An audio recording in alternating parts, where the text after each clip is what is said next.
আলাইকুম। কাছে দূরে যে যেখানে বসে আমার ভিডিওটা দেখতেছেন, আশা রাখছি আল্লাহর অসীম রহমতে আপনারা সবাই ভালো আছেন। আলহামদুলিল্লাহ, আমিও আমার পরিবার নিয়ে ভালো আছি। এই তো নতুন দিনে নতুন আর একটা ভিডিও নিয়ে হাজির হয়ে গেলাম আপনাদের মাঝে। তো আজকের ভিডিওটা শুরু করেছি ইফতারের জন্য কিছু কাজ যে আমরা সকালে করে রাখি, ওই কাজ দিয়ে ভিডিওটা শুরু করেছি। তো এখানে আমি মাংসটা ভিজিয়ে রেখেছি, তারপরে বেসন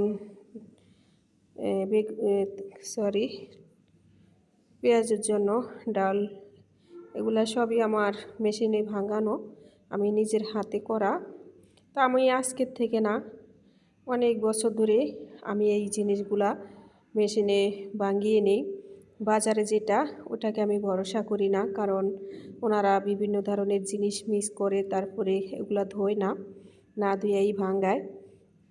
এজন্য আমি নিজে হাতে ধুয়ে পরিষ্কার করে শুকিয়ে তারপরে ভাঙিয়ে নিই। কিন্তু এগুলা খেতে মজা, হয়তো অনেকে ভাবেন যে কীরকম হবে, তো আসলে কোনো রকমই না, খেয়ে দেখবেন আর আপনার কাজেরও অনেকটা সুবিধা আছে। এগুলাই যে আমি এক নিমিষেই কি করলাম, টাটকা জিনিস একটু ভিজিয়ে রাখলাম, বিকালের দিকে বানিয়ে নেব এই আর কি। তো আর না হয় আমি ডাল বাটতাম, তারপরে আবার ব্লেন্ডার করে ফ্রিজে থুইলে ওটাকে বরফ সারানো, এই সেই দুনিয়ার ঝামেলা। কিন্তু আমার কাছে এটাই সহজ পদ্ধতি মনে হলো। তো আমি অনেক বছর ধরে এই কাজটাই করি, এই জন্য আপনাদের সাথে একটু বললাম আর শেয়ার করলাম যে আমি এই কাজটা অনেক বছর ধরেই এইভাবেই পেঁয়াজের জন্য, তারপর বেগুনি আলুর চপের জন্য আমি বেসনটা ভাঙিয়ে নেই। আর এখানে হলো কিছু ইফতারির জন্য রোল, তারপরে হলো সংসার পিঠা বলে না, আর অনেকে সমস্যা বলে। তো এইগুলো একটু বানিয়ে রাখবো। তো সকাল সকাল যদি এগুলা বানিয়ে রাখি, তাহলে দুপুরের দিকে দেখা গেছে কি এগুলা করতে আর আমার সমস্যা হবে না বিকালের দিকে। তো যেহেতু মেয়েটাকে হলো মাদ্রাসায় দেই, বা আমিও নিজেও একটু মাদ্রাসায় যাওয়া পড়ার চর্চা করি বা পড়তে চাই। আমি তো অনেক আগে কোরআন শরীফ পড়েছিলাম, কিন্তু এখনকার পড়ার অনেক আগের পড়ায় অনেক বেশ কম হয়। তো এই জন্য ভাবছি আমি একটু যাই আমাদের বাসায়, আবার হলো দূরও কোথায় যাওয়া লাগে না, 3তলা থেকে নিচতলায় খালি নামি, এরই কষ্ট নাই। তারপরে যায় পড়াটা অনেক ভালো মনে হয় আমার কাছে।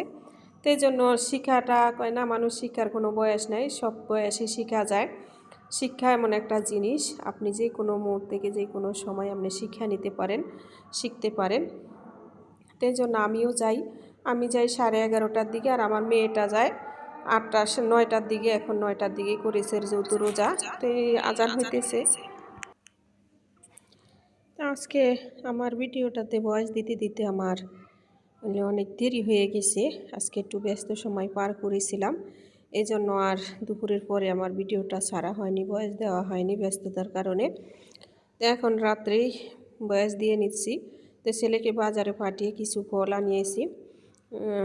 আসলে আমি না, শুধু আমার পরিবারের আমার ছেলেরা, তোহার বাবা, ওরা সব সময় হইলো করে সাদামাকা জীবনযাপন করতে অনেক পছন্দ করে। খাবার দাবারও সব সময় চেষ্টা করে যে সাদামাকাভাবে চলা, আছে না ভিআইপিভাবে খাবার দাবার খাওয়া, তারপরে ভিআইপিভাবে চলাফেরা স্ট্যান্ড।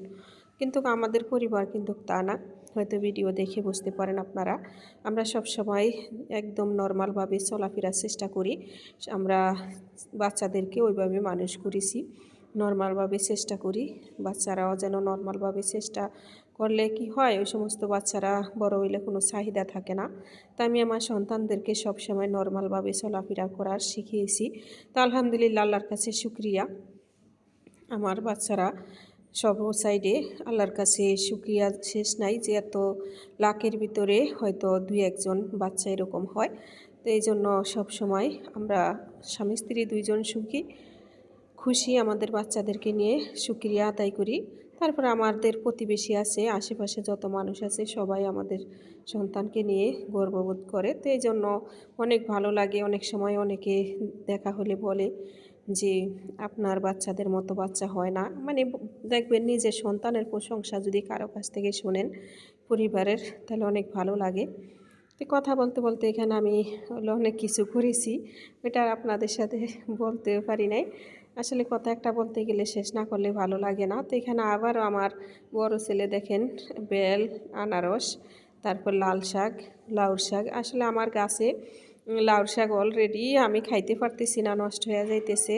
কারণ রমজান মাসে সবজি রান্না করলে খাওয়া যায় না, যেটুকু রান্না করি কিছুটা খাওয়া হয়, কিছুটা নষ্ট হয়ে যায়। তো আমি এখানে ডিমের চপ বানিয়েছি, আর এগুলা বেগুনি, তারপরে ওই যে এগুলা বানিয়ে নিয়েছি, রোলগুলা, তারপরে সমোসাগুলা বানিয়ে নিয়েছি। আর এখানে হলো যে আলুর চপ বানাইতেছি। তো আজকে আমার সবগুলা জিনিস আলুর চপ, ওই যে মানে কোন দিন জানি একটা ভিডিওতে বলেছিলাম, আসলে আমি ওই কড়াইটার কারণে আমার জিনিসগুলা সুন্দর হয়নি। তো মাশাআল্লাহ এখন অনেক সুন্দর ফুলকো ফুলকো হয়। তো এখানে যে ইফতারের টাইম, এখন সব কিছু গুছিয়ে তারপরে যে নিয়ে আসলাম পটল কেটে ইফতারের আয়োজন করে নিলাম। তো সবাই দোয়া করবেন, আমিও সবার জন্য দোয়া করি যেন আল্লাহ পাক রব্বুল আলামিন এই রমজান মাসটা সবার জীবনে বারবার ফিরিয়ে আনুক, সবার যেন হেদায়েত দান করুক। তো সবাই ভালো থাকেন, আল্লাহ হাফেজ।